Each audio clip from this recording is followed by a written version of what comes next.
O Rio de Janeiro continua lindo. O Rio de Janeiro continua sendo. O Rio de Janeiro, fevereiro e março. Alô, alô, Realengo. Aquele abraço. Alô, torcida do Flamengo. Aquele abraço. 107 Podcast começou. Você que já está assistindo aí na nossa timeline os outros conteúdos que são super interessantes e super legais, tá aqui mais um para você ver. Hoje, a nossa convidada e o nosso convidado são também sensacionais. Comigo está aqui a Luciane Carris, que é historiadora, escritora, um sorriso lindo, gente boa pra caramba, que tem várias histórias para contar sobre o Rio de Janeiro que você vai gostar. E ao lado da Luciane Carris, o meu grande querido amigo Abaeté Palma, fotógrafo, cineasta, filósofo, gente boa, ciclista. Dá umas dicas de fotografia que eu fico assim, ó. É verdade. Abaeté é do Porto Alegre, vive no Rio de Janeiro há muitos anos, do Rio Grande do Sul. Alegrete. Lá do interior do Rio Grande do Sul. Ele é do Rio Grande do Sul, nasceu em Alegrete. Da roça. Eu vim parar aqui, mas eu sou matuto da roça. Matutaço, gente boa. Matuto. Eu vi os dois lados da questão, a roça e a cidade grande. Pois é, esse cara tem muita história para contar pra gente. Eu tenho certeza que você vai gostar, você que está vendo vai gostar e vai compartilhar com os amigos. Luciane é historiadora, formada pela UERJ, já escreveu alguns livros. Trouxe aqui para a gente uma amostra do livro As Histórias do Jardim Botânico. O Jardim Botânico é um bairro aqui da zona sul do Rio de Janeiro. E nesse livro ela conta um pouco da história da zona sul do Rio de Janeiro. Que dia desse eu dando uma... Já lendo o livro, eu falei assim, nossa, como eu não sabia disso. Não é? É engraçado, porque a gente passa pelas ruas do Rio de Janeiro, circula pelo Rio de Janeiro e às vezes você desconhece tudo que já aconteceu nesse lugar lindo e belo, né? Conta um pouquinho para nós primeiro da Luciane Carris. Eu queria também saber um pouquinho daquela história que você... daquele fato que aconteceu com a filha do porteiro. Eu queria até começar por aí. Boa. A Luciane, filha do porteiro, que soltou os bichos para cima de alguém aí que falou, filho do porteiro, como é que filho do porteiro vai para a universidade? Então... Só fala pertinho do microfone. Oi. Então, muito obrigada pelo convite, né, de participar do 107 Podcast, ao lado do Ângelo, que também é do Jardim Botânico, não podemos esquecer.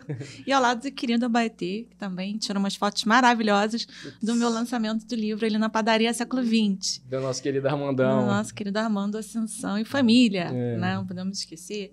Então, obrigada pelo convite mais uma vez. O livro nasce também dessa minha relação com o bairro, porque eu sou filha de porteiro, realmente. E meu pai trabalhou no prédio, o Jardim Botânico 657, até o prédio ir abaixo e se transformar naquele prédio preto ali, que a gente observa quem transita pela Jardim Botânico. Seu Mário... Seu Mário Maciel e Dona Maria. Nós viemos da Paraíba, de Campina Grande, eu sou da Paraíba. Né? Você falou que entrevistou uma pessoa que também semana passada. Só a segunda. Eu vim para o Rio no final da década de 80 e vim morar no Jardim Botânico em 1981, com a minha família. E aí, durante a pandemia, isso foi em 2021, um determinado ministro aí, né, do nosso antigo governo, falou que o FIES estava levando até filho de porteiro para as universidades. Logo eu, que fiz universidade pública. Estudei a vida inteira em escola pública, primário até... sei lá, doutorado, né? Fiz doutorado na UERJ, depois fiz pós-doutorado na USP, enfim, agora na UERJ de novo. Mas, enfim, tem uma trajetória dentro do ambiente universitário público. É uma afronta à sua história, né? É uma afronta à minha história. Não sou a primeira pessoa a se formar na minha universidade, tem uma tia que é psicóloga, se formou lá na Universidade da Paraíba, enfim. Tem uma outra amiga do meu pai que é advogada também lá no Nordeste. E outros que vieram depois. Mas é absurdo. Você acha que o filho de porteiro não tem direito a ir para a universidade? Filho de porteiro tem direito de fazer o que quiser. Não é? De doméstica Esse também. É o Brasil, né, que todos nós temos direito a ter. Não é? E aí surgiu as histórias do Jardim Botânico. Eu estava lendo lá no livro, lá, a Lagoa, existia ali algumas indústrias, né? Como é que foi essa?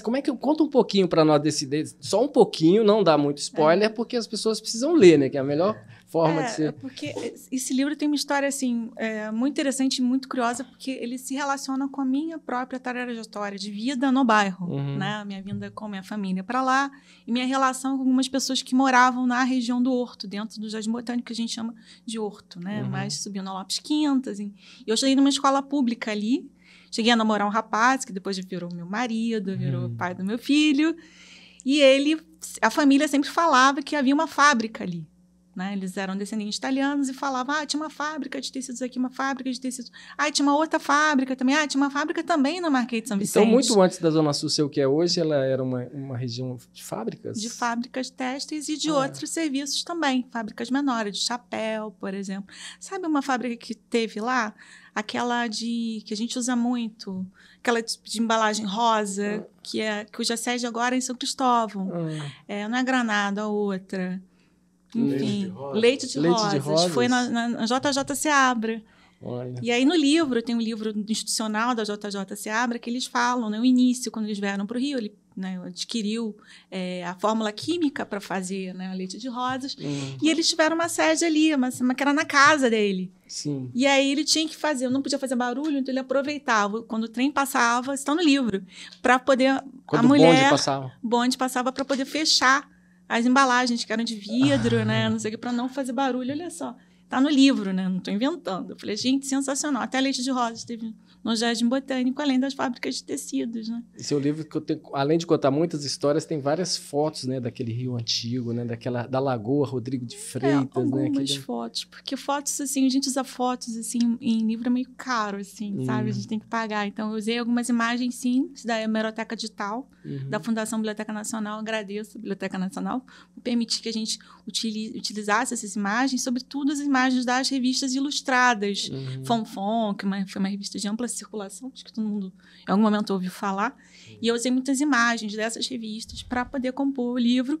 Mas, claro, a capa é do Instituto Moreira Salles, que eu paguei, né? Que é a fábrica Corcovado, inclusive, que é uma fábrica que existia ali na Rua Jardim Botânico. Essa fábrica, essa imagem na capa aqui hoje onde é o Jockey? Não, é o Jockey, não, pro outro lado. Pro outro lado. Onde está o Parque Laje até a Conde Afonso, por ali, Hospital da Lagoa.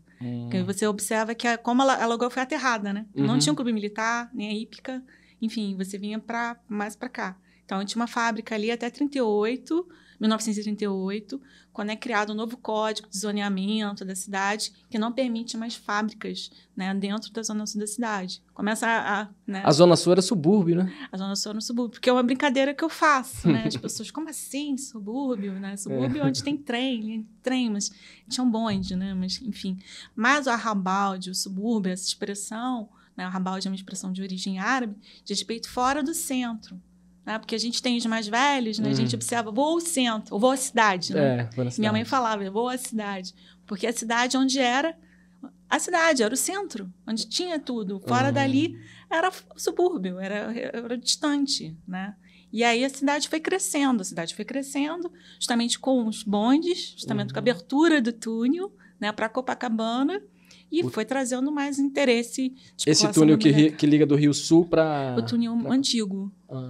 Aquele túnel antigo. E aí começou a exploração da Zona Sul do Rio de Janeiro. Começar. Tem um trecho ali que você fala que as pessoas evitavam até entrar no mar, né? Sim. Não era só por indicação médica. Medo dos... Não, indicação médica, não fazia parte, a cultura, né? Essa cultura do mar é uma cultura da década do século XX, né, realmente, né? Vai ter... Você já tinha ouvido essas histórias? Olha, antes eu quero dizer da minha honra de poder estar aqui ouvindo a minha querida amiga, porque ela é uma autoridade... Tudo isso, ninguém explica nada para ela. Não, ninguém explica nada para ela. É isso. Quem dera, ele sabe tudo. E você, com a fotografia, quando você depara com esse Rio de Janeiro que lá no surgimento de tudo foi criado para o nosso deleite, de repente você é um fotógrafo, né, que começou com a fotografia com quantos anos? Sim, eu comecei a fotografar com 12 anos de idade. 12 anos. O meu pai tinha uma câmera de folha, aquelas que abrem, né, uma Agfa.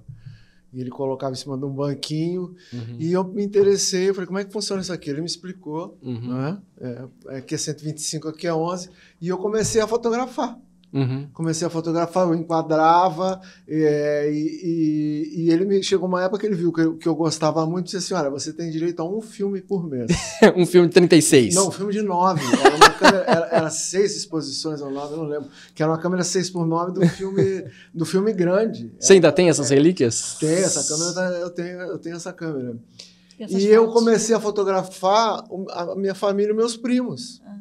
Que eram todos da minha altura. Então, como eu colocar os fundos eram maravilhosos, porque eu era pequenininho da altura deles, eu montava a câmera, não é? E ficava na altura deles e fazia fundos fantásticos. As fotos em preto e branco estão inteiras até hoje, porque um dos grandes erros que as pessoas cometem hoje é quando fotografa criança, não coloca a câmera na altura dos olhos da criança. O fundo... 99%, geralmente a pessoa fica de pé.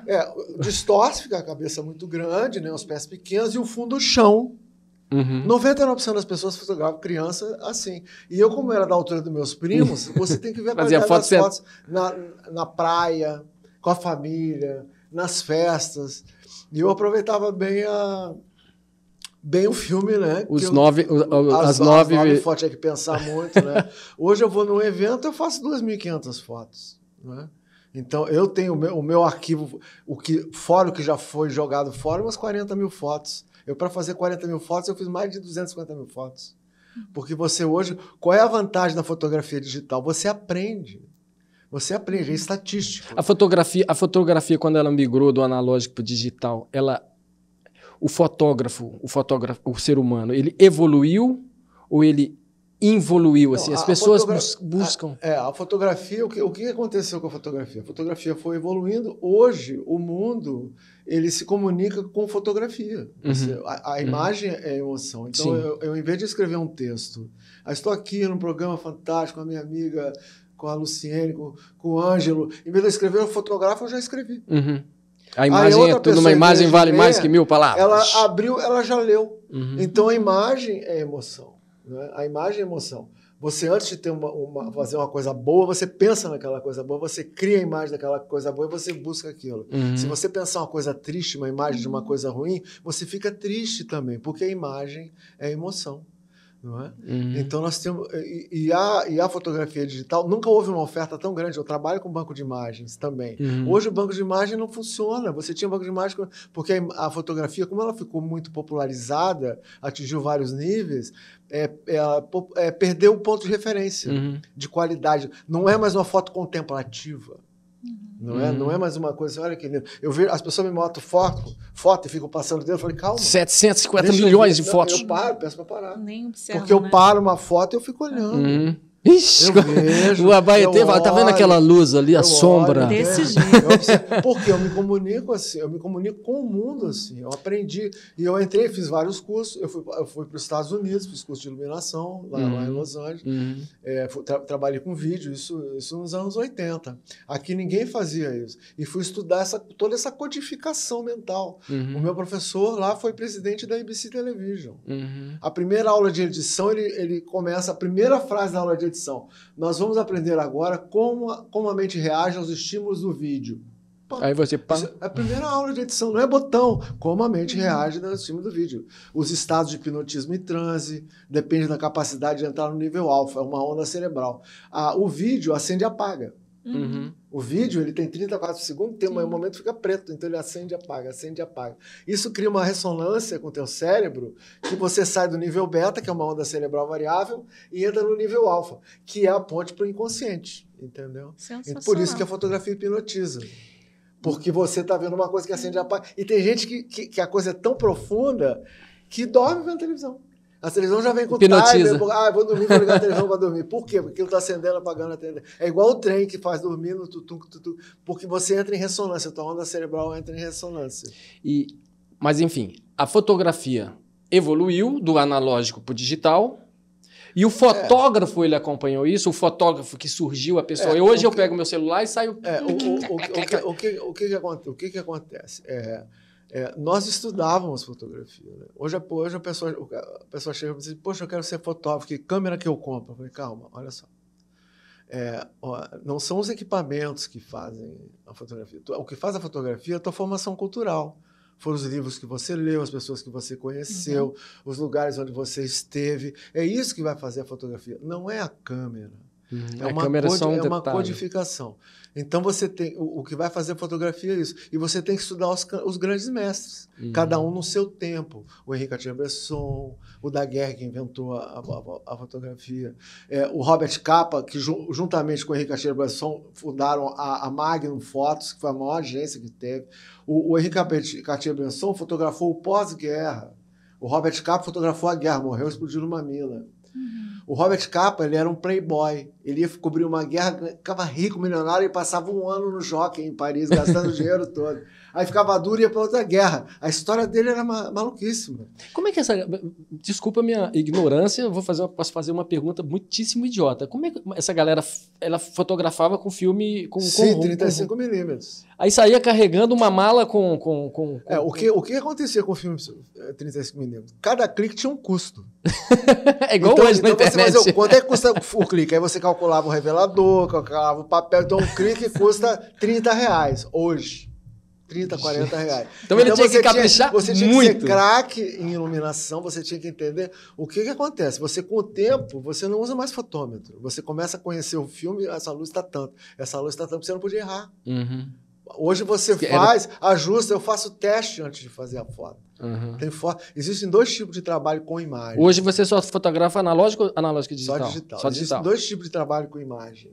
Um que você dirige a imagem e outro que a imagem dirige você. Eita, dá uma aula para nós. O que é dirigir a imagem? Então, por exemplo, a foto de jornalismo. Você não pode dizer, presidente, cumprimenta novamente que eu não cliquei. Não presidente, existe. Vou passar na frente de todo mundo aqui para fazer uma foto sua. Não, e você perdeu, você não pode pedir novamente para ele fazer, porque ele está te dirigindo. Agora, quando você vai fotografar um produto, você faz... Aqui, por exemplo, nós estamos sendo dirigidos. Senta aqui, faz isso, faz a luz, entendeu? Não tem ninguém correndo atrás da gente, entendeu? Que são as produções em vídeo, que são ENG, que é o Electronic News Gathering, que é a captação eletrônica de jornalismo, e o EFP, que são as novelas, os shows, que é Electronic Field Production, que é a produção de campo.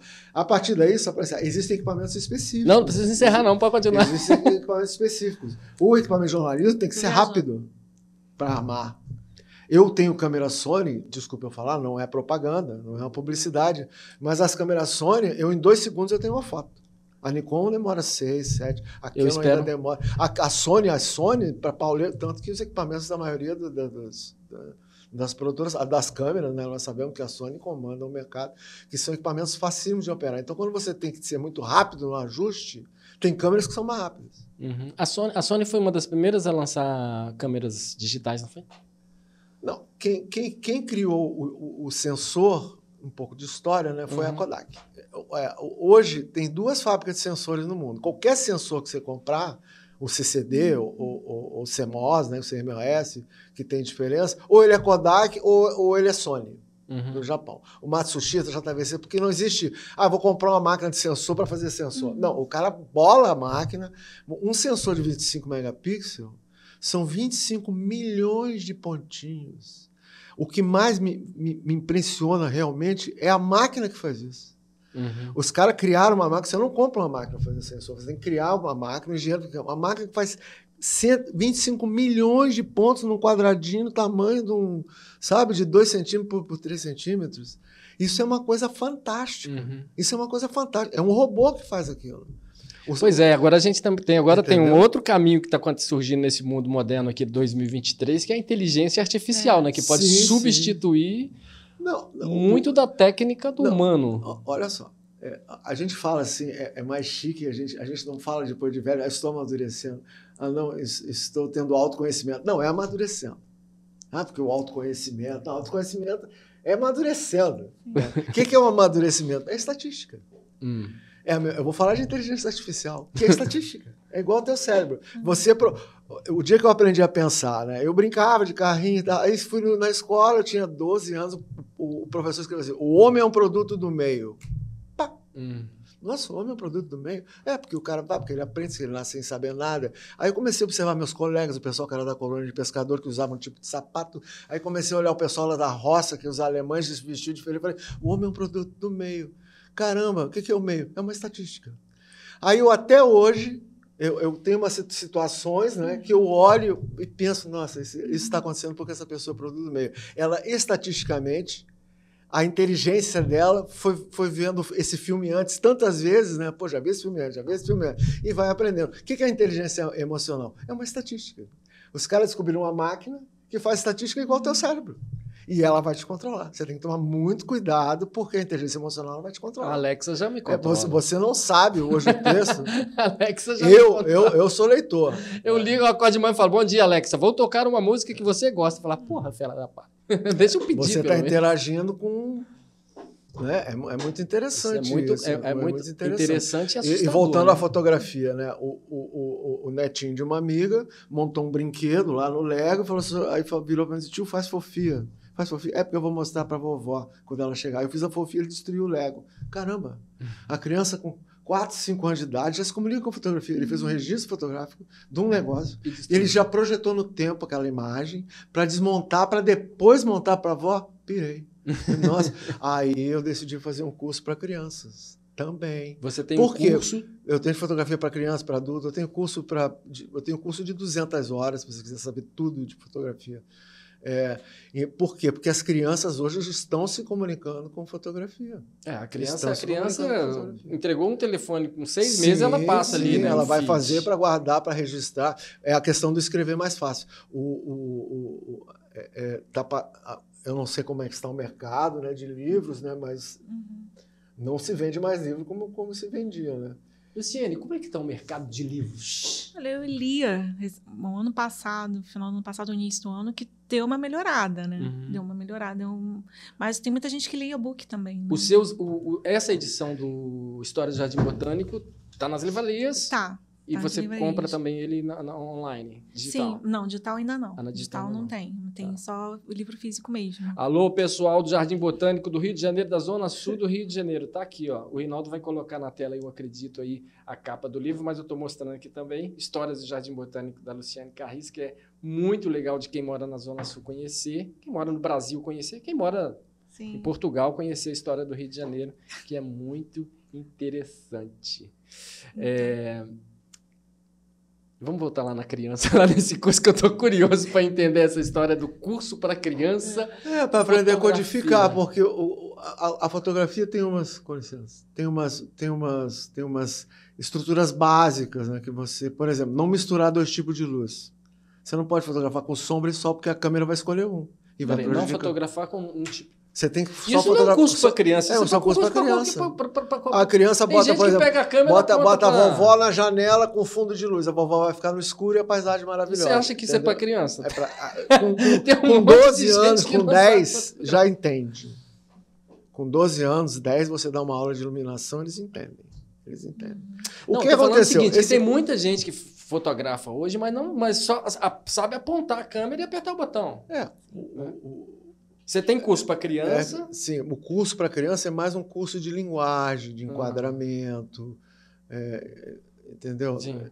Esse curso, inclusive, ele antes da pandemia, ele está programado para ser no Solar Meninos de Luz, não sei se você conhece, né, que é uma obra aqui no Pavãozinho.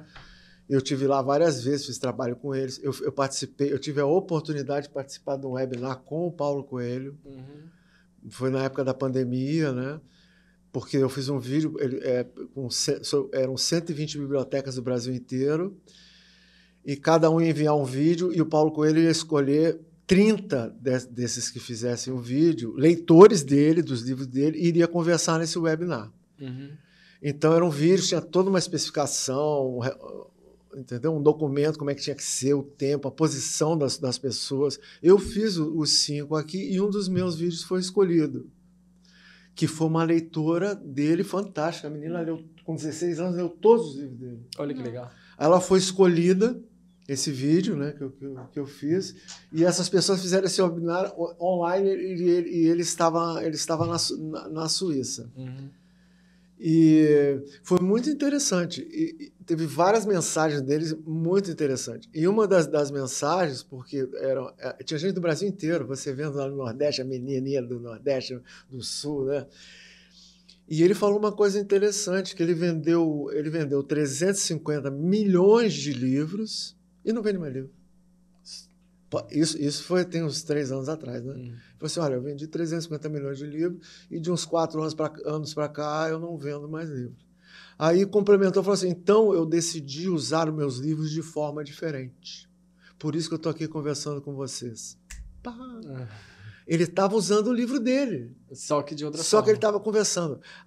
O nível das pessoas que leram, comparando os livros, lá no capítulo tal, e jovens, que você fala isso, você quis dizer o quê? Porque no outro livro, no capítulo tal, na página tal, você fala outra coisa, que é a mesma coisa, que tem a ver com aquilo.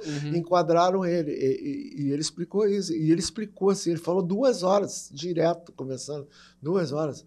Muito, muito bom. E uma outra coisa importante que ele falou, desculpa eu estar falando, que eu achei ótimo, que eu tive a oportunidade. Ele falou assim, ele dando dica para os jovens, né? Porque ele é um garotão dos anos 70, tem que ver as brincadeiras. Aí ele disse assim, olha, eu vou falar para vocês uma coisa importante. Nós sabemos de todas as pessoas que fazem parte da nossa vida. Mas nós temos que escolher quais as que nós queremos e quais as que nós não queremos. Nós sabemos de todas as pessoas que fazem parte da nossa vida. Mas nós temos que decidir quais que nós queremos e quais que não queremos. E ele conversando isso com aquela... E só eram 8 pessoas, porque era pandemia, né? Ele aparecendo numa janelinha, um webinar, né? Uma videoconferência, né? E falou tantas coisas interessantíssimas. E não é o cara da mídia, é outra pessoa. É um outro ser, entende, que brinca. Entendeu? É isso. Ô, Luciene, no seu livro, vou dar uma cutucada aqui, Luciene, sobre o Abaetê falou do pavãozinho. Sim. Se não me engano, foi aqui que eu vi da história do Morro do Vidigal. É aqui que você conta a história, que conta a história do nome do Morro do Vidigal? Não é nesse livro, não. Né? Em algum trecho de algum lugar que eu passei contando a história do Morro do Vidigal, que o Vidigal era uma figura lá que teve direitos, que cumpria alguma função aqui no município do Rio de Janeiro e em determinado momento nem se deve assim, ele foi execrado e o nome o Vidigal era o dono daquela área, daquele pedaço de terra. Assim como Turano, né, que era um italiano que se dizia o dono, e aí o pessoal foi buscar a documentação que teve toda uma questão ali, né, sobre de quem era aquele território, porque queriam expulsar a população, a comunidade lá, o Turano se dizia dono. Então essas coisas meio que se repetem ao longo da história do Rio de Janeiro, né? Esse é o Turano. Esse é o Turano. Aí tem uma outra história também do Leblon. É Leblon, que é o tal do Leblon, que é o francês, né? Que aí virou Leblon. O dono das terras. E o Rodrigo de Freitas era uma família... porque, na verdade, assim, se a gente for pensar o Jardim Botânico, porque tudo aquilo fazia parte da Fazenda Nacional da Lagoa, né? Que aí compreendia as áreas de Ipanema, Leblon, Copacabana, parte do Maitá, enfim. E uma grande extensão, parte também do Parque Nacional da Tijuca, né? Porque o Parque Nacional da Tijuca, antes, tudo aquilo era um grande cafezal, né? Então, daí a lagoa está ali também, tem essa origem, porque aquilo era um cafezal. Primeiro o canavieiro, né? A gente tinha cana-de-açúcar, depois o café. E aí também tem uma questão interessante que diz respeito justamente ao deslocamento para a Zona Sul, para o Jardim Botânico, porque o que acontece? Em 1860, teve que fazer um reflorestamento da Floresta da Tijuca. Você sabia disso? A floresta que foi reflorestada, porque foi totalmente dizimada por conta da produção de café e por conta das queimadas. 1860. 1860 e 61. E também por conta do carvão. A população precisava do carvão nas suas residências. Então, toda a região foi dizimada. E aí, a partir daquele momento que o café ali não era mais tão interessante, e Dom Pedro, muito inteligente, percebeu que a cidade estava ficando quente e não tinha abastecimento de água, decidiu reflorestar. Né? Foi reflorestada com mão de obra escravizada, né? Enfim, mas foi reflorestada. E a partir daí, aquela região que era a antiga fazenda, ela começou a ser loteada. Já era loteada, começou em 1809. E aí foi tendo vários arrendamentos, né? Porque a gente via o Clube 17. Por que se chama 17? Porque era uma chácara. O 17 não é macaco? Mas era uma chácara no macaco. E o 17 se chama por isso, que era um arrendamento. Foi uma parcela desse terreno, que era a grande fazenda nacional, que ela foi sendo cortada. Por exemplo, a chácara do algodão, ali embaixo, onde a gente mora ali, aquilo era a chácara do algodão. Tinha um nome. Todas elas eram loteadas por numeração. O Parque do Jardim Botânico já estava lá? Já. Que era o quintal... Não, está lá em 1808. Que era o quintal lá do... Foi criado como uma fazenda... uma área de aclimação de plantas exóticas, porque as especiarias eram importantes, tá, gente? Né? As especiarias eram coisas interessantes, importantes e valiam muito dinheiro. E também por causa da fábrica de pólvora, que ficou lá durante um tempo. Fábrica de pólvora. Até 1827, e depois teve que sair de lá. Para Magé. Para aquela região, fazendo da Estrela ali pro lado de Magé. Histórias de um retrato do Rio de Janeiro. Era tudo aquilo ali da fazenda, né? Dessas pessoas, né? Do Rodrigo de Freitas e seus descendentes depois, enfim. Quem é essa família Rodrigo de Freitas? Cara, tem uma história assim que eu falo no livro que ele se casou com uma portuguesa, tem uma história, eu não lembro exatamente, tá? Porque são muitos detalhes assim. Ele se casou com uma senhora que era realmente a proprietária daquele terreno. O Rodrigão. E aí ele se apropriou daquilo, meio que se apropriou, assim. Tem uma história assim que ele que se casou com a senhora, que de fato ela era uma viúva, tem uma história assim, e se casa e fica herdeiro desse terreno. E esse terreno, né, ele vai desmembrar, vai vender. Né? Tem toda uma origem assim, bem interessante que remonta a esse período colonial. E tem até, que é interessante, os índios ali, né? Os indígenas, tem melhor até dizendo. os quilombos, né? Que ainda sobrevivem, alguns, né? O saco da Sacopemba ali, né? Do parque ali perto do Maitá. Mas tinha os índios tamoios ali, né? Que viviam na região. E o governador-geral da cidade, né, da época, o Salema, ele manda dizimar aquela população de lá, porque ele tinha interesses comerciais, né, também ali na região, era dono de terra. Especulações. Um retrato do Rio de Janeiro com Luciana Carris. Meu fone caiu aqui. Aqui, Só fazer um complemento aqui. Isso que eu quero. Eu quero te convidar para participar, porque na hora que a gente vai falar, você entra no meio. Lá teve uma conferência do meio ambiente, que já tem 30 anos, que foi a Rio 92, né? Eu fui contratado para fazer um documentário dentro do Jardim Botânico, né, para Rio 92.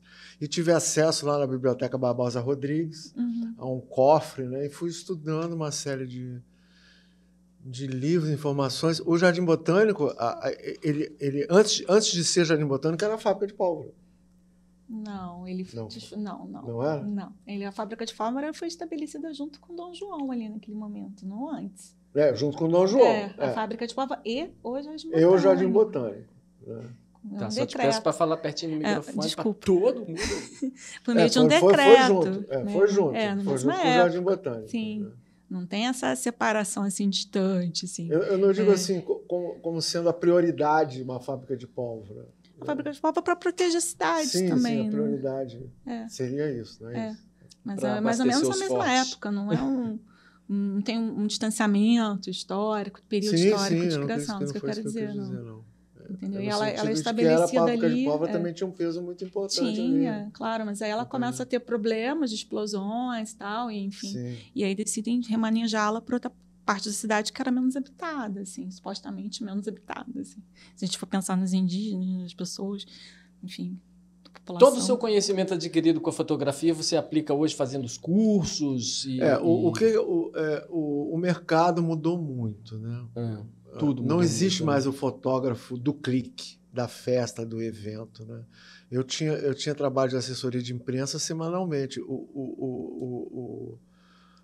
A pessoa lá da empresa de assessoria de imprensa comprou um iPhone, entendeu? Então começou a fazer os eventos, porque hoje não tem mais o fotógrafo da festa com a câmera profissional e o pessoal com a câmerazinha mais simples. Hoje você tem um iPhone que faz fotos com uma qualidade, não é propaganda para a Apple, né? Mas um iPhone ou um Samsung que fazem fotos de qualidade profissional. Mas tem algumas pessoas que fazem conteúdos para hoje com essa Sim, mas não, eu estou dizendo que não é mais o grande mercado. Por que eu estou falando isso? Porque hoje eu não trabalho mais com fotografia como clique, eu faço serviços fotográficos. Por exemplo, eu faço iluminação para outro fotógrafo, como eu já fiz. O fotógrafo queria fotografar lustres acesos, que é uma coisa que precisa ter um conhecimento de intensidade de luz.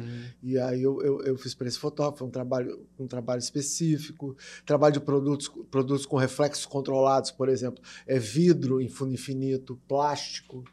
Esses produtos você tem que ter uma técnica para não perder o vidro, não, entendeu? Você não pode o plástico desaparecer, entendeu? Do seu ponto de vista. Eu faço paredes também, ampliações, eu já fiz várias exposições. Você que está aí, pelo menos com mais de 5 décadas, 4 décadas na fotografia. Sim, 40 anos trabalhando como profissional. Já. O mundo da fotografia ficou mais chato? Ficou mais competitivo? Mais hoje, não existe o bom fotógrafo. Existe o fotógrafo conhecido ou não.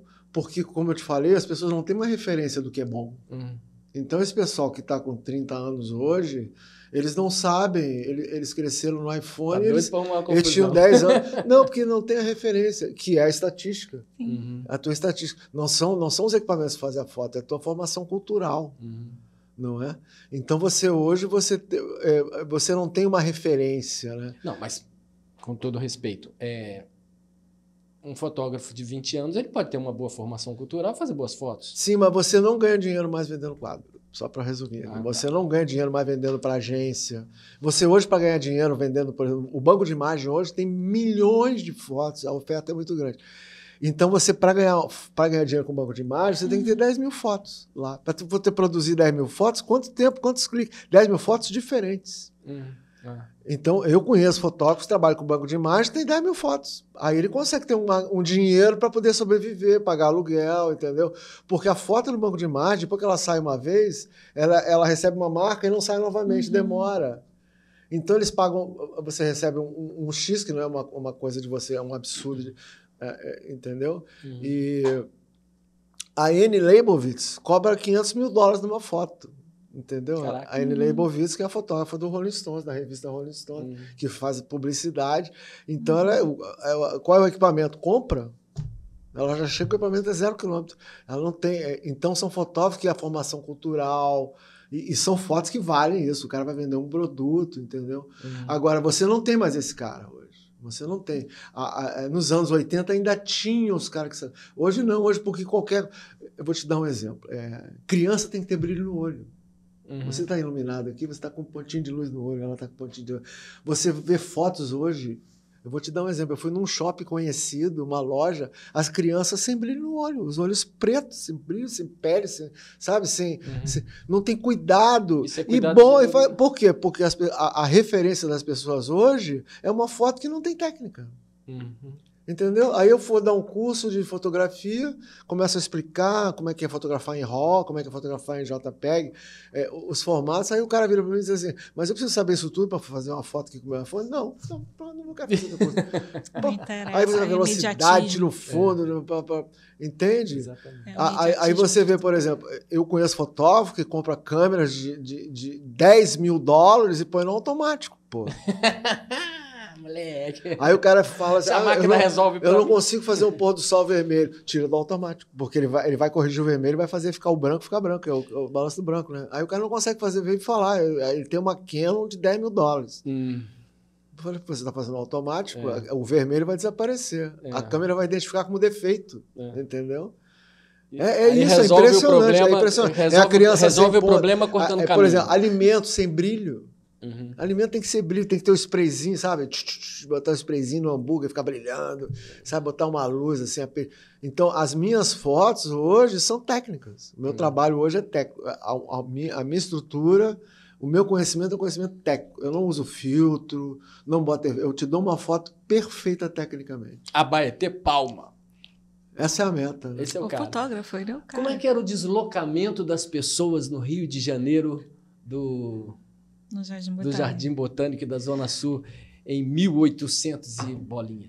Então, assim, é bom falar um pouquinho a respeito das fábricas, né? Porque as fábricas também meio que contribuíram também, de certa forma, para a urbanização e para a vinda da companhia Carris Jardim Botânico, né? Carris Urbano Jardim Botânico. Carris, gente, não é Carril, tá? Carris é o nome italiano, porque as pessoas confundem. Porque Carris é carril, que é o trilho por onde passa o bonde, né? É muito engraçado isso, né? E aí, sim, tem toda a questão da introdução do bonde no Rio de Janeiro, 1878, se eu não me engano, primeiro com atração, né, de boi, né, coisa assim, tal, e depois vem o bonde elétrico muito tempo depois, né? Então tem toda uma foto, inclusive do Malta, mostrando, né, a linha do trem, a linha do bonde atravessando a Rua Jardim Botânico. Eu não consigo imaginar. Não consigo. Seriamente, não consigo pensar nisso. E foi também a companhia Carris Urbano que implementou, digamos assim, incentivou o crescimento, né, para a Zona Sul, né? Essa companhia urbana, junto com a especulação imobiliária. Sim. Né? Que aí ajudou para o quê? Para abrir o túnel para Copacabana, né? Tem toda uma relação assim que a gente meio que desconhece, que é muito interessante, que a Reboque também leva por o Jardim Botânico, leva, né, para o Leblon, vai para a Zona Sul, é óbvio, né? Mas eu gostaria de falar que o livro ele fala do Jardim Botânico a partir, sim, dessa minha identidade com o bairro, a partir de uma figura que foi trabalhar no Jardim Botânico, se casou com uma operária da fábrica Carioca, que é uma das fábricas que eu vim estudar, que justamente é 1884, que ela é ali estabelecida na Rua Pacheco Leão, que se chamava Carioca, depois foi comprada por um conglomerado de fábricas têxteis, que é a América Fabril, né, que tinham várias, tinha no Caju, na Tijuca, na Vila Isabel, enfim, e comprou essa, né, e ela paulatinamente parou de funcionar, além dessa que compõe a capa do meu livro, que é a Corcovado, que parou de funcionar em 1938 e deu aquele loteamento daquelas ruas, né? Nina Rodrigues, Abade Ramos, assim, dessa forma, assim como aconteceu na Pacheco Leão, né? Porque, ao contrário, né, que a gente vê na Tijuca, a gente vê em outros lugares, a gente tem algum registro, né? A gente vai lá para Vila Isabel, a gente tem a fábrica. Vai para Bangu, tem a fábrica. O Jardim Botânico a gente não tem. Porque o Rio de Janeiro era da montanha para lá, né? A gente ainda tem essa reminiscência que é a Vila Operária, as vilas operárias ali, na Rua Pacheco Leão. É muito interessante isso, que mobilizava o bairro, né? Com greves, com carnaval, com procissões, enfim, que a gente sequer consegue imaginar greve na Pacheco Leão, greve na Ponte de Tábuas. No Horto Lara Resende ali, greve. Com, sei lá, quase 1.000 pessoas ali. Você consegue imaginar? Não, Nem eu. Você consegue imaginar? Vai ter. Vocês já leram o que está escrito no livro do Otto? As pessoas passam e não leem o livro dele. Cara, não, toda vez... Ele tem um livro aberto, tem escrito. Tanta gente ali, eu não consigo. Tem muita gente sentada. O Otto, tem o Chacrinha, tem... E as pessoas sentadas ali. O que está escrito no livro? Está escrito assim, as palavras são de amargar. Isso é uma coisa. E tem outro que diz assim, ultimamente passaram-se muitos anos. Assim. Ultimamente, últimos dias, tem passado muitos anos. Tem passado, né? É o começo do livro. Ultimamente passaram-se muitos anos. Naquela época era bonde, carro de boi e tal. Sim. E hoje você se desloca pelo Rio de Janeiro de bicicleta. Você é um ciclista. Sim. Eu te vejo aí pelas ruas de Janeiro montado numa bicicleta, um rock and roll, menos solto. Só falar uma coisa do bonde, para não perder Pode, aqui. Claro. Porque o meu avô, ele tinha uma mala de dinheiro em casa. Era uma mala de dinheiro. E quando ele pegava aquela mala e abria, eu ia passear de bonde, porque eu queria fazer pagamento no centro da cidade. Aí ele batava e falava, nossa, vou passear de bonde hoje. Com uma mala? Não, ele separava o que ele tinha que tirar, porque ele não botava dinheiro em banco. Ela no colchão. A bicicleta... Hoje você é um ciclista nato, né? A bicicleta é uma terapia, né? Porque eu perdi 15 quilos. Eu perdi 15 quilos. Eu já pedalei 20 mil quilômetros com a minha bicicleta. E qual é o fundamento da terapia? Você tem que estar sempre olhando para onde você está indo. Porque você não pode olhar borboletas, que você vai passar num caco de vidro, cair no buraco, entendeu?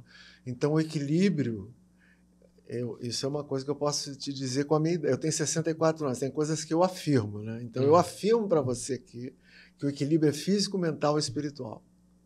Você tem que estar com os 3 equilibrados. A bicicleta te dá isso. Você tem um equilíbrio físico, porque você está malhando, não está com impacto nas articulações, o equilíbrio mental e o espiritual. Porque você não pode ser 2 coisas ao mesmo tempo. Você não pode ser triste e feliz. Você tem que escolher. Então, quando eu vou pedalar, 99% das vezes, eu estou feliz. Porque eu pedalo às 6 da manhã, no Rio de Janeiro, que é uma cidade linda, eu vejo o sol nascer, eu tenho pensamentos bons, estou cuidando do meu físico, estou cuidando do meu espírito. E você tem que manter os 3 assim, porque se o físico cai, a mente e o espírito levanta.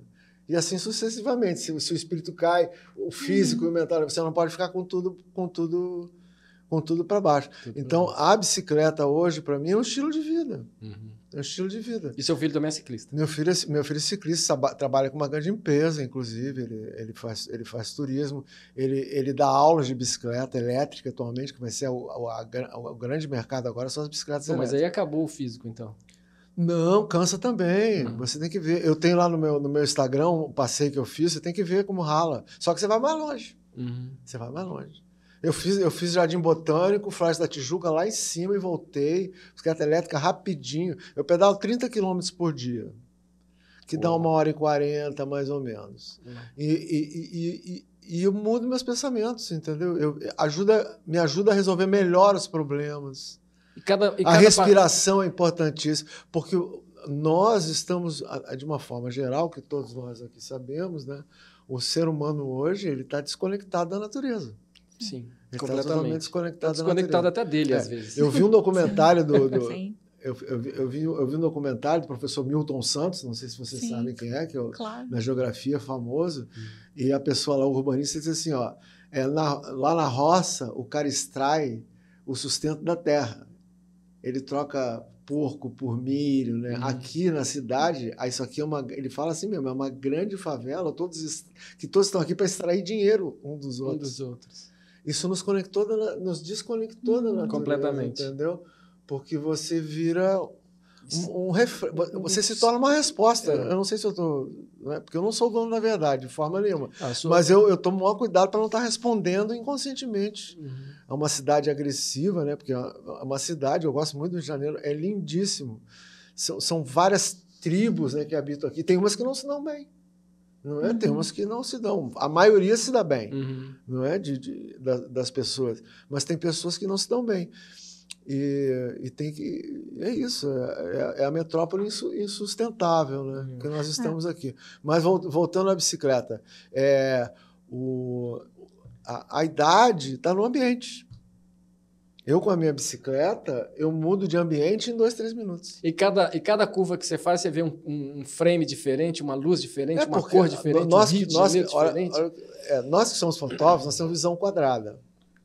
Então você está sempre assim, visão quadrada. É assim, o sinal abriu para eu atravessar, eu não atravessei, porque eu estou vendo quadrado. Aí o sinal fechou, você não, então, peraí.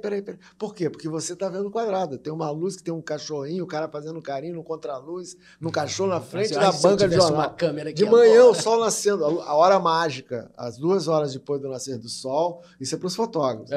Dica para os fotógrafos olhando para a câmera. E a hora mágica do fim do dia, que são 2 horas. Mas tem que falar no microfone, cacete. 2 horas antes do anoitecer. Vamos fazer esse corte de novo. A dica do Abaeté Palma para os fotógrafos olhando para a câmera.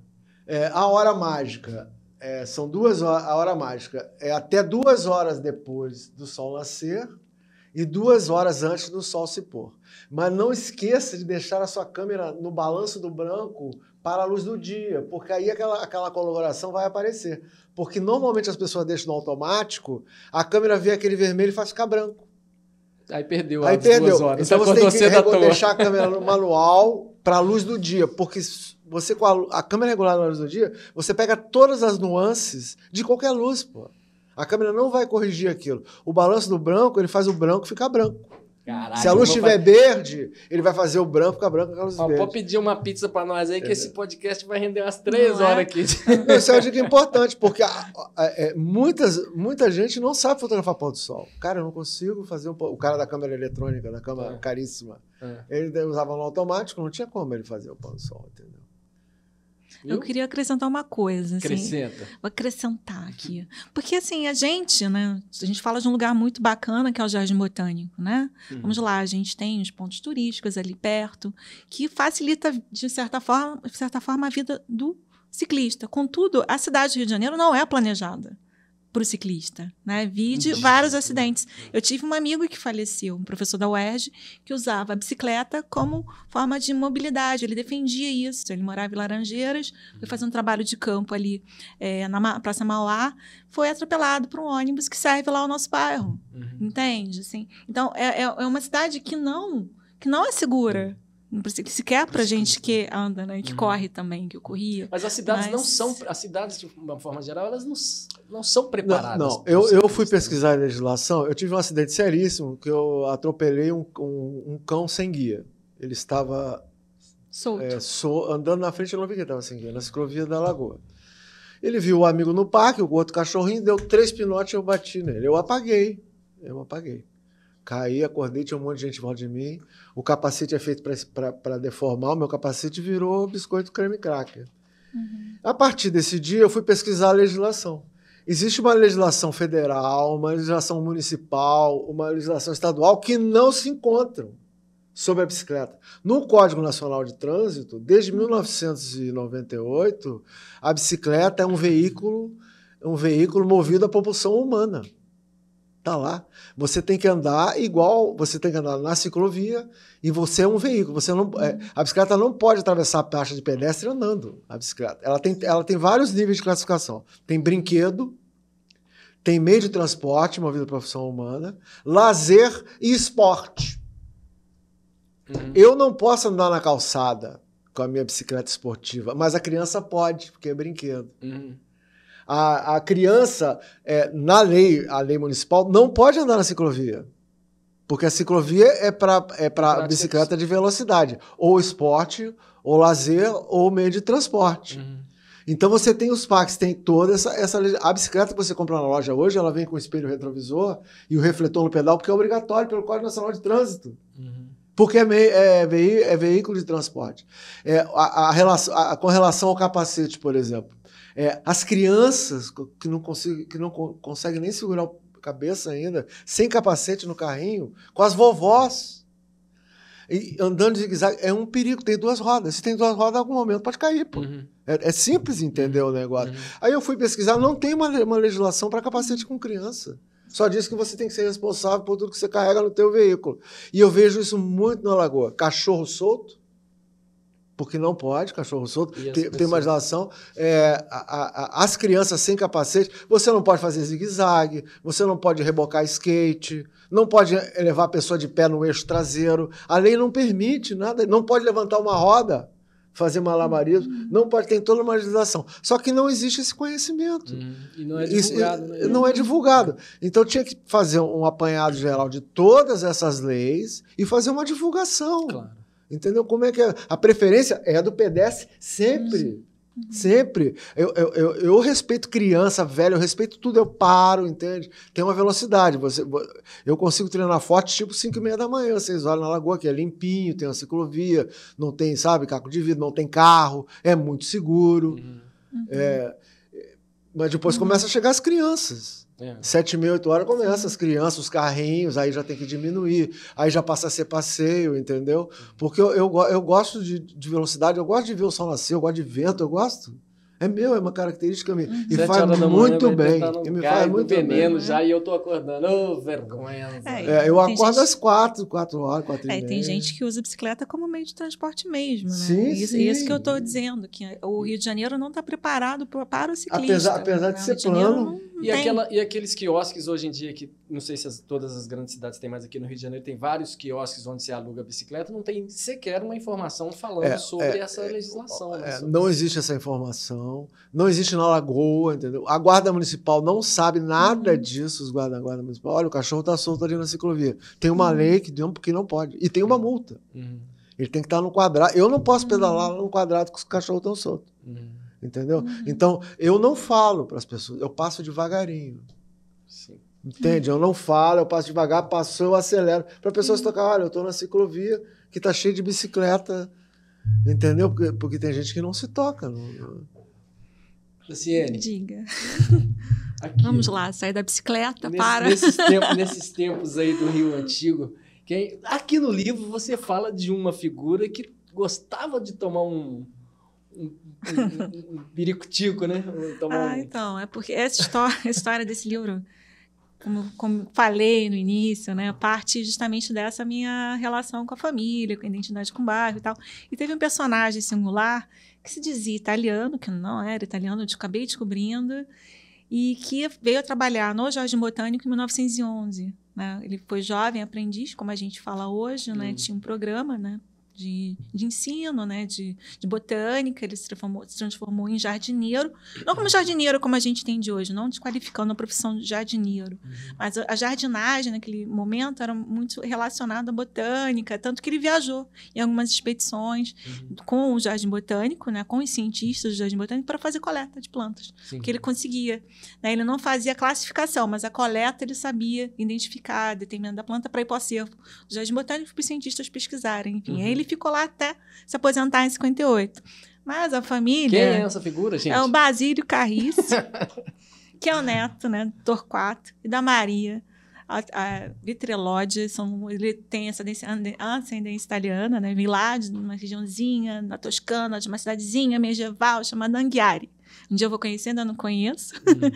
E as filhas, ele teve 9 filhos, né? 8 mulheres e um rapaz, o senhor Luciano, um beijo, tio Luciano. Enfim, que é da família Carris. E as tias falavam que ele gostava de tomar uma cachaçinha. Que ele gostava de uma birita, né? Tanto que no documentário que eu fiz, chamado Recanto, né? Aí elas falam assim, seu pai, como é que... Não, ele gostava de tomar uma cachaçinha, assim. Mas, assim, fazia parte, né? E ainda faz parte, de alguma forma, da nossa cultura, né? Brasileira, né? Ou relação com álcool, que é um problema sério, grave. Exatamente. E a gente ignora. Mas, para a cultura operária ali do Jardim Botânico, porque tinha os trabalhadores do Jardim Botânico que moravam ali. E tinha os trabalhadores da fábrica que também moravam ali nas vilas, né? Operárias, né? Da região, nas estalagens, enfim, nas casas voltadas para o público, né? Que trabalhava nas fábricas, enfim, que faziam serviços ali. E todos tinham uma relação de alguma forma, né? Porque na minha pesquisa eu fiz levantamento também de notícias de jornais. Jornal do Comércio, País, Correio da Manhã, enfim. E aí tinha acidente, tinha violência, casos de alcoolismo, né? O cara cai, morre. Tem gente que morreu afogado na lagoa. Tem gente que explora o cara, a fraqueza do cara e vende. Aí tem de tudo, né? Aí tem o assédio, aí também aparece nessa relação, porque esse período que eu estudo é de 1884 até 1964, né? 1962, 64, quando a Globo vem para a região. E aí eu fala dessa cultura operária que também está ali presente. A cultura, óbvio, do álcool, mas também uma cultura esportiva, do carnaval, né, da festividade, enfim. E a cultura do álcool estava ali presente também, né? E a gente permanece, né? Pois aí, a gente permanece. E aí eu vou entrar numa terceira fase desse bate-papo com o Abaetê, que eu adoro conversar com ele sobre isso, sobre a dependência química, que é uma terceira faceta que eu conheço do Abaetê, que eu adoro, porque a gente conversava muito sobre isso lá nos nossos bate-papos, nas tardes de sábado. Como a Luciene falou, é um problema cultural, né? É aceito, né? Eu vou falar aqui, vou me expor, né, um pouco, mas eu tive um problema seríssimo. Mas você fica à vontade, se você não quiser falar desse assunto não, também. Não, vou falar porque é importante, né? Então até ajeita o microfone aí, porque tem muita gente que precisa ouvir isso que você quer falar. Quando eu tive um problema seríssimo, né? Porque você entra de gaiato, né? Tudo, nos anos 80, tudo acontecia no bar. No bar. No bar. No bar, né? Até hoje, né? E eu passei bebendo, eu não bebo desde os 45 anos de idade, vai fazer 19 anos agora que eu não bebo. Mas é um problema seríssimo, eu conheço muitas pessoas, eu tenho vários amigos que já faleceram, dezenas, por causa do álcool. E eu, com 45 anos de idade, eu decidi mudar o fim do filme. Mas por quê? Você acordou assim e falou assim, hoje eu vou mudar o fim do filme? Não, eu estava muito mal. Eu bebi 1 litro de vodka por dia, e mais alguma coisa. Então, eu decidi mudar o fim do filme e fui procurar um grupo de apoio. Que as pessoas conhecem, qual é o grupo de apoio, né? E nesse grupo de apoio, o Papa João Paulo II, ele declarou que o grupo de apoio, esse mundial, né? Foi a organização não governamental do século XX, porque efetivamente salva a vida das pessoas, né? Mas assim, as pessoas procurar um grupo de apoio tem que partir da pessoa. O que acontece? Se a pessoa, você querendo, não é? Já é metade do caminho. Eu levei, vou te contar uma história, eu levei 5 pessoas lá. Os 4 que me pediram para eu levar, eu esperei, levei e não ficaram lá no grupo de apoio. Aí eu não aguentava mais ficar levando, aí teve me leva lá. Eu falei, não, vai você, tem um monte de pessoas legais, você vai ser muito bem recebido, entende? São os caras que mais entendem disso. no mundo de dependência química você vai chegar bem. Esse ficou, porque eu não levei. Olha que interessante. Porque ele quis ir, porque metade do caminho é quando a pessoa quer. Eu chegou um ponto que eu não conseguia viver nem sem, nem com, né? O álcool. Então, você passa a ser você é um dependente químico. Como é que pode eu fazer uma coisa que está me matando e eu continuar fazendo? Todo mundo vendo que eu estou morrendo. Você tinha consciência. Todo mundo vendo que eu estou morrendo e eu continuar fazendo. Aí eu fui estudar a doença. Não sou eu que bebo, é a doença. É a doença que bebe. É uma dependência química. Então, você tem a compulsão. Lá eles me disseram o seguinte, o alcoolismo é uma doença incurável, terminação fatal e que mata desmoralizando. Agora vê a sinuca de bico. É autodiagnosticável e é a doença da negação. Ferrou. Porque o cara vai negar, porque é autodiagnosticável. Ninguém pode dizer que não existe uma bactéria. Você é o alcoólatra aqui na bactéria. Não, só a pessoa mesmo sabe se é, né? Não é muito difícil, porque quando você descobre que é a doença que bebe, você descobre que tem controle. Então, eu sou um alcoólatra, eu sou um bêbado que não bebe nem uma gotinha há 19 anos. Eu sou um bêbado que não bebe. Agora, não tem cura. Não tem cura. Mas tem controle. Então, quando você chega no grupo de apoio, eles te dão uma caixa de ferramentas, né, como se fosse isso, e você vai tirando as que forem melhor para você, né? Então, eu tenho umas que são as que norteiam a minha vida. Por exemplo, não é o que eu quero fazer, é o que tem que ser feito. Essa é todos os dias, caramba, mas eu quero... Não é o que você quer fazer, é o que tem que ser feito. Aí você para, isso é a programação. Aí você faz uma programação que você acorda todo dia com o que tem que ser feito. Não é o que você tem que fazer.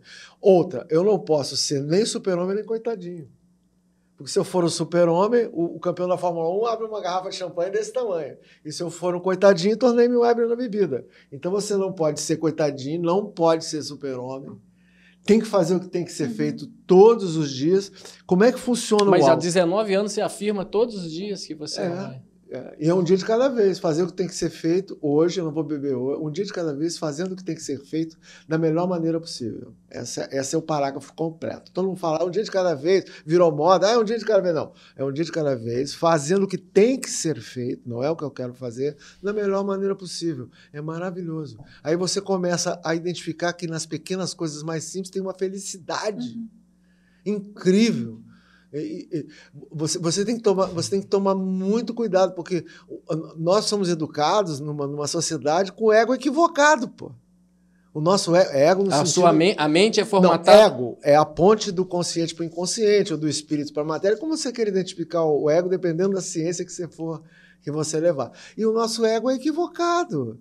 Entende? Nós buscamos tudo lá de fora. E o que a gente precisa não está aqui. Está aqui, pô. Entende? O que a gente procura. Isso você só vai alcançar quando você procurar, quando você perceber que é aqui e você descobrir o que você quer. Entende? Porque não é assim, que bonito o amor. Não, mas o que eu quero? Qual é a minha missão aqui? Qual é a minha missão? Qual é a minha função aqui? Então, mas lá aos 40 e poucos anos, quando você 45. Viu 45 anos, que você viu que você tomava uma garrafa de vodka por dia... o que te despertou? Alguém chegou para você e falou, ou você eu já conhecia, estou me matando? Eu já conhecia, olha só, não precisa sofrer tanto, você sofre muito, entende? É muito triste, porque você bebe porque você precisa. Você bebe porque você precisa, então você acorda chorando, muito mal, e vai beber, cara, sabe? Porque você não consegue ficar sem. É a compulsão que não tem cura. Mas o que aconteceu? Eu sabia que eu tinha uma doença seríssima e que tinha um lugar onde as pessoas iam, e eu cheguei lá muito mal. E eu fui me recuperando. Aí no primeiro dia que eu fui, que me disseram que era incurável, terminação fatal, acabou a reunião, eu perguntei, o que eu faço agora? Aí a pessoa lá mais antiga disse assim, não bebe hoje, volta amanhã, porque a surpresa está na reunião de amanhã. E eu passei anos indo todos os dias esperando a reunião de amanhã. Agora faz mais um tempo. A surpresa era uma modificação, né? Porque você alcoólatra não mente, não pode mentir. Então, quando você senta lá e começa a falar, todo mundo fica quietinho te ouvindo. Não faz sentido você ir lá e mentir. Mas tem julgamento? Não, ninguém fala nada. Fica todo mundo... Ninguém pode falar do outro. Não, você só pode falar sobre você, entendeu? Não pode falar sobre o outro, não pode citar o outro, tem um coordenador, entendeu? E essa catarse, porque quando você começa a falar profundamente da sua verdade, tem choro, sabe? O negócio é sério.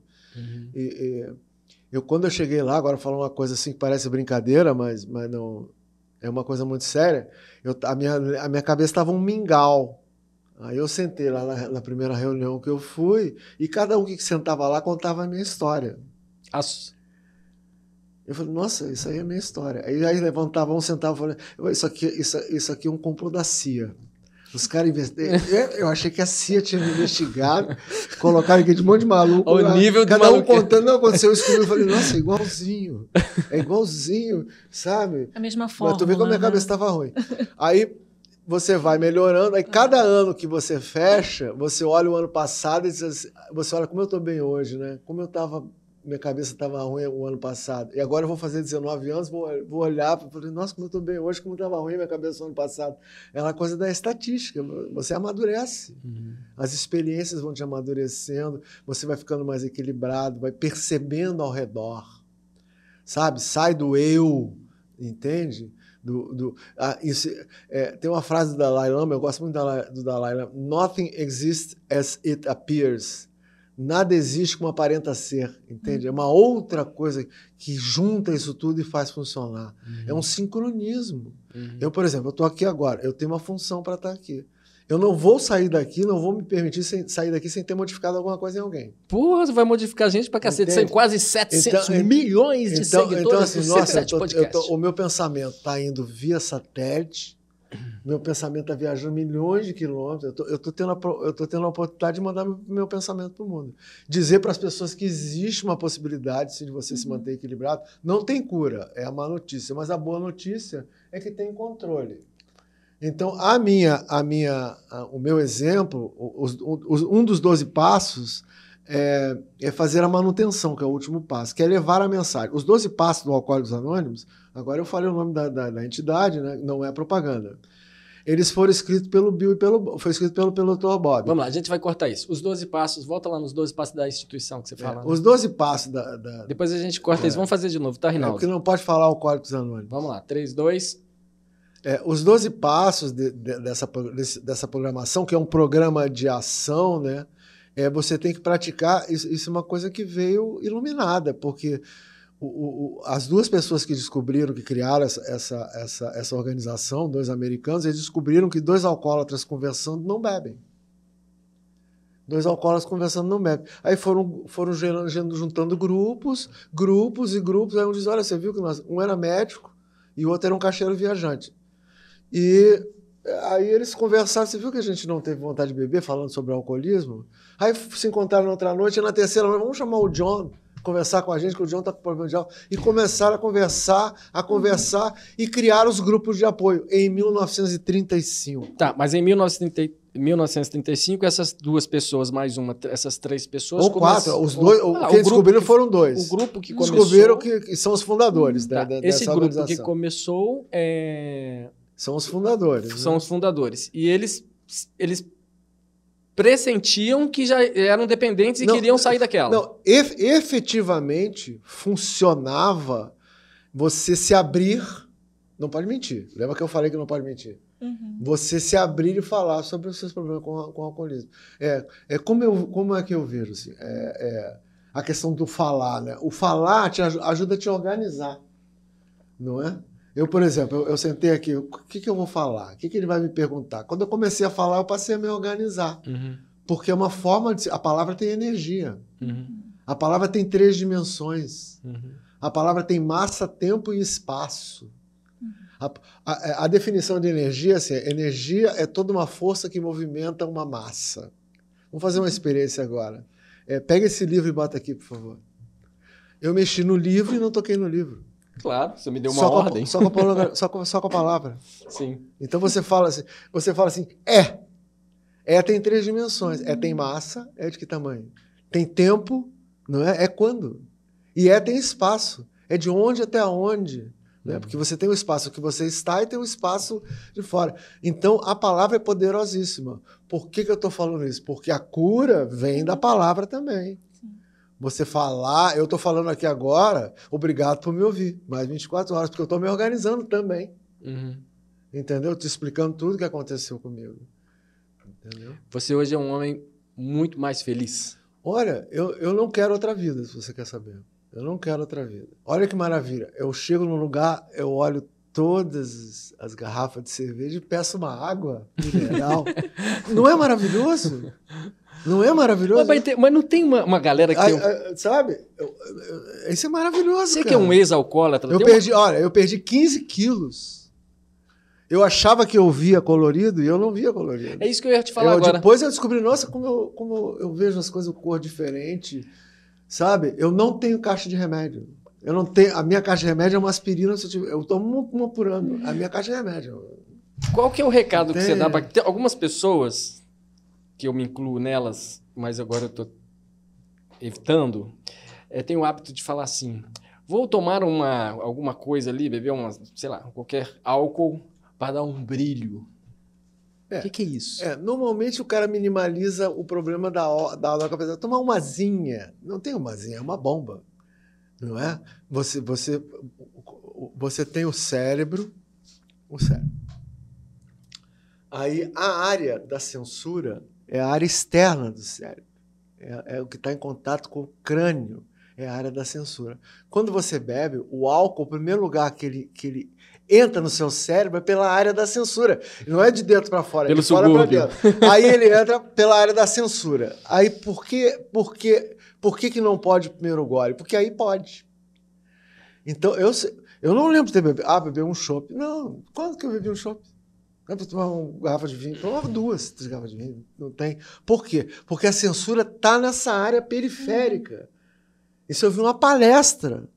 O cara explicando isso. Por isso que você não pode. E é a doença da ilusão. Ou seja, ela vai transformar toda a tua estrutura, você vai, entre aspas, relaxar e vai resolver os teus problemas. Mas eu ia dormir rico e acordava pobre. Eu resolvia os problemas do mundo todo, ia dormir feliz da vida, acordava ferrado, detonado, tendo que pedir desculpa. Um monte de lugar. Pô, entende? Chegou uma hora que basta, cara. Que vida miserável. Toda hora você tem um problema, toda hora o álcool, sabe? Tudo em função disso. Eu decidi, aí eu fui procurar o grupo de apoio e cheguei lá, era a minha praia. Estudei muito. No primeiro ano, eu passava o dia inteiro lá dentro. Porque eu não podia estar na rua. Senão você corria o risco de ter uma recaída. Tem lugares que eu bebia, é sério isso, pessoal, que há 20 anos eu passo lá na frente e não olho mais lá para dentro.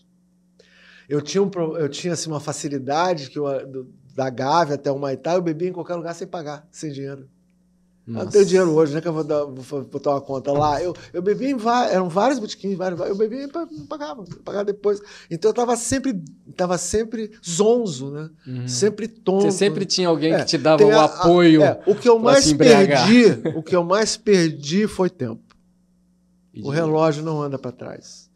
Eu perdi muito tempo sentado em bar, conversa fiada, sabe? Que não leva a nada. Hoje eu só falo coisas relevantes. Eu tô aqui falando com você porque é relevante eu estar aqui. Sim. É importante. É o que disse a Madre Teresa de Calcutá. Eu não me permito sair da sua presença sem ter modificado alguma coisa em você. E é por isso que nós convidamos a bater palma para fazer parte aqui do nosso 107 Podcast. E você que está vendo esse conteúdo, que você conhece alguém que tem problema com dependência química, com álcool, compartilha. Vai lá, são vários seu amigo. Eu estou me abrindo aqui porque eu quero mostrar que existe a perspectiva. Não tem cura, mas tem controle. E você vai ter uma vida muito melhor, entendeu? Muito melhor. Com muitos cuidados, né? Voltando àquela do super-homem e do coitadinho, porque o super-homem e o coitadinho bebe. Entendeu? Então você tem que... Nossa, eu não posso ser... uma das minhas recaídas que eu tive foi porque eu tive uma reunião com um cliente. Nossa, fechei um trabalhão, já estava 6 meses sem beber. E eu tive uma recaída porque eu achava que eu merecia. Olha. Vou comemorar. Está errado. Tava tudo errado. Vai comemorando andando Eu tive recaída.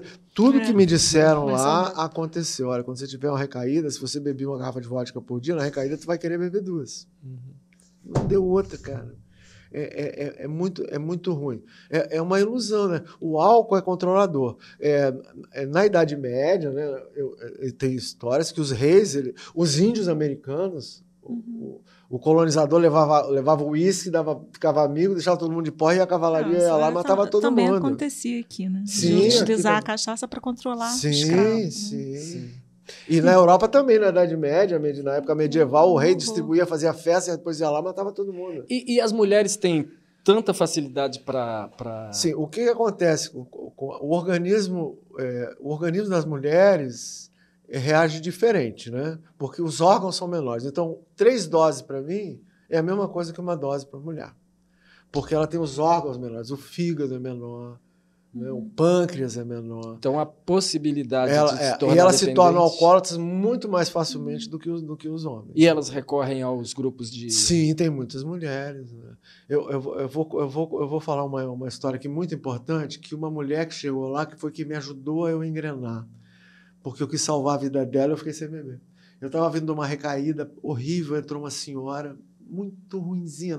Alcoólatra não vai bêbado na reunião, né? Entrou muito ruinzinha, sentou na minha frente, eu estava começando o meu depoimento, ela levantou a mão e disse assim, ninguém faz isso. Eu queria saber como é que a gente sabe se é alcoólatra ou não. Ela estava chegando naquele momento. Eu podia ter dito, vai ficando por aí, lê os 12 passos, aquelas coisas todas, não. Não, eu comecei a contar minha história para ela. E de uma forma tão profunda como eu nunca tinha contado para ninguém. Porque eu queria salvar a vida dela. Eu fico até arrepiado. Aí eu voltei no outro dia para salvar a vida dela. Aí voltei no outro dia para salvar a vida dela. Aí eu engrenei salvando a vida dela. Porque eu não podia beber. Né? O que um alcoólatra ajuda o outro? Agradecendo por não beber. Poxa, obrigado por você não ter bebido. Não dá parabéns. Quem vira super-homem. Aquela historinha, né? Né? Não vira, não, parabéns. Quando eu começo a falar, eu falo assim para as pessoas, olha, eu vou começar a falar um assunto que eu não quero que ninguém me parabenize. Entendeu? Eu não quero que ninguém me parabenize. Parabéns, que bom que você conseguiu. Não, eu não posso me sentir assim. Eu tenho que tomar muito cuidado. Sim. É interessantíssimo. O autoconhecimento, você vai... os livros, a literatura te dão um conhecimento estatístico, né? Porque você vai tendo as ferramentas. É aquela questão do homem é um produto do meio. A gente nasce sem saber nada. Você vai sendo construído com as referências que você tem. E você dedica uma parte do seu tempo ali, naquele trabalho de formiguinha, tentando convencer as pessoas. Não é tentando convencer, é falando sobre mim. Eu vejo um amigo... mostrando você como uma referência. Eu vejo um amigo que está mal. Eu tenho pessoas na minha família hoje que estão muito mal. Eu chego lá e digo, tu lembra como eu era? Olha como é que eu tô. Eu não quero outra vida. Eu perdi 15 quilos. Eu não posso nem vinagre. E tu acha que eu não gosto de beber? Adoro, mas eu não posso. Eu não posso. Eu sei que se eu beber, vai acontecer, eu vou ter um colapso, eu vou morrer, entendeu? Então, quando eu encontro pessoas que estão passando por dificuldade, que não conseguem, eu falo sobre mim. Eu falo assim, olha, eu era assim, eu consegui isso. Entendeu? Tem histórias horríveis que eu não vou falar aqui, que aconteceram comigo, coisas horríveis. Nossa... Não tem. E que você superou. Não, eu já falei tudo todos os dias reforçando. Na minha reunião eu falo, entendeu? Eu falei aquilo ali, viu? Você, para se livrar dos seus fantasmas, você tem que admitir que eles existem. E é difícil. Aí eles desaparecem. Mas isso é um processo. Você, para se livrar dos seus fantasmas, é muito fácil. Admitir que eles existem. Entendeu? Nós somos vulneráveis, nós não somos perfeitos. Não existe a perfeição. Na verdade, somos mais frágeis do que tudo, né? A perfeição é desumana. Fernando Pessoa. A imperfeição é humana. Faz parte de nós. E a gente fica buscando a perfeição e é desumana. As pessoas que... Uma guerra é uma perfeição desumana. Entende? Não existe essa perfeição. O cara acha que ele é melhor porque entende? Não existe. Então, Guerra Santa, não existe essa perfeição. É desumano. E é desumano. Né? E o melhor caminho, então, é não tomar o primeiro gole. É nem pegar no copo. Nem pegar no copo. Nem pegar no... Passa sua cerveja aí. Não quero. Não quero tocar nisso aí, entendeu? Isso aí controlou a minha vida. Eu não sou super-homem nem coitadinho, hein? Não, eu não sou, não. Eu apenas tenho controle sobre a minha vida. Caraca, esse bate-papo é muito forte.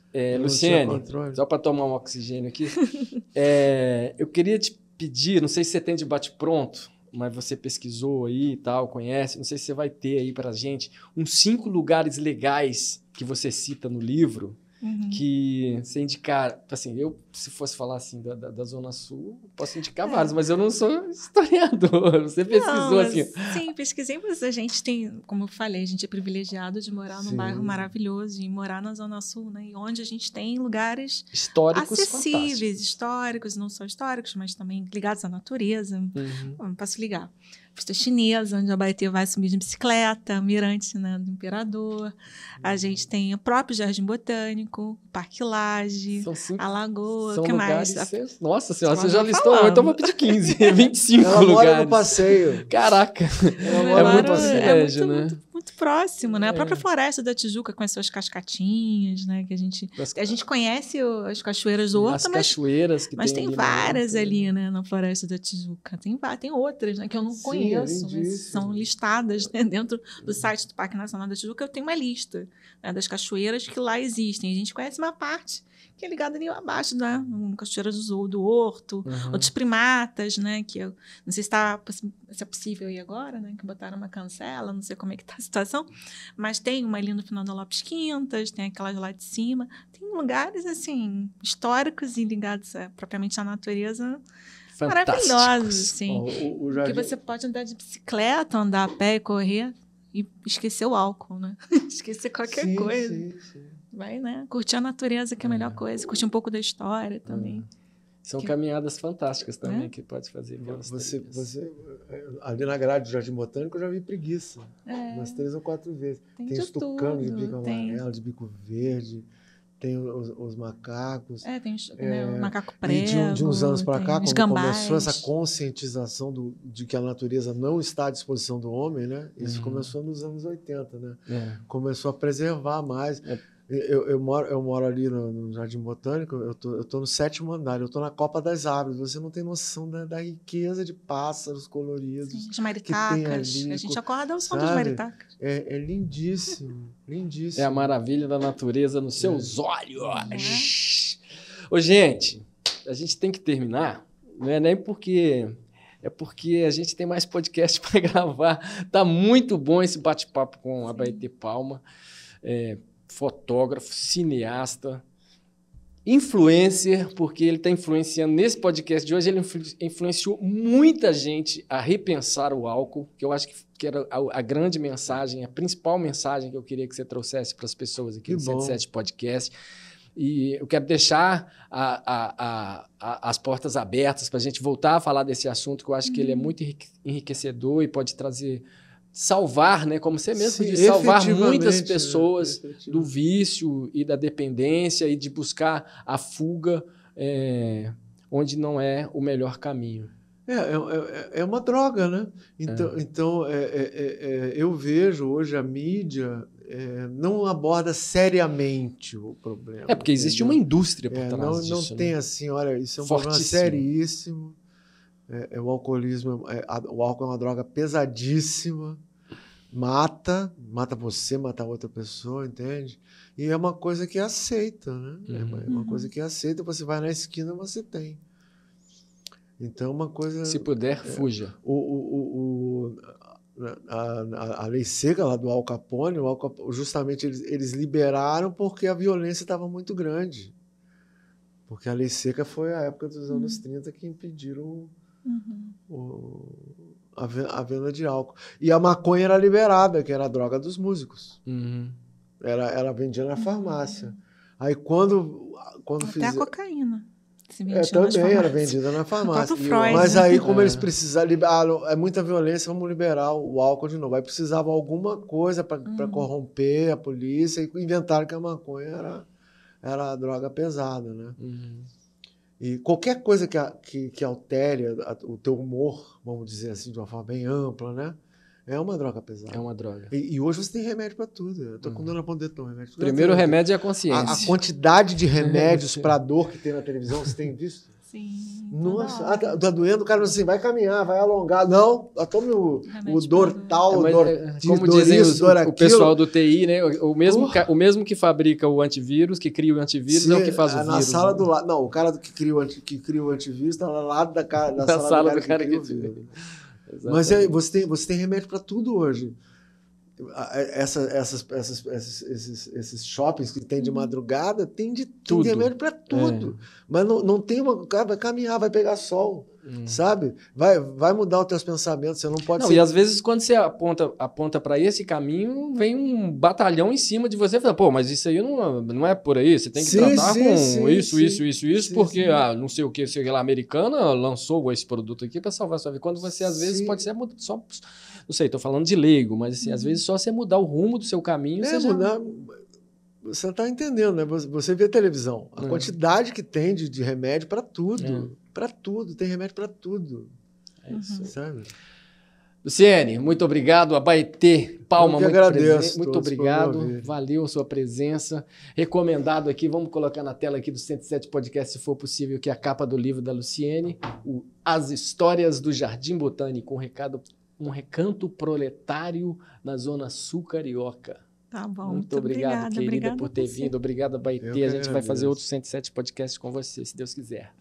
Valeu para você que está curtindo aqui o nosso conteúdo. Compartilhe, se inscreva no nosso canal. E aí na nossa timeline tem muitos outros conteúdos interessantes para você curtir e compartilhar. Valeu, obrigado.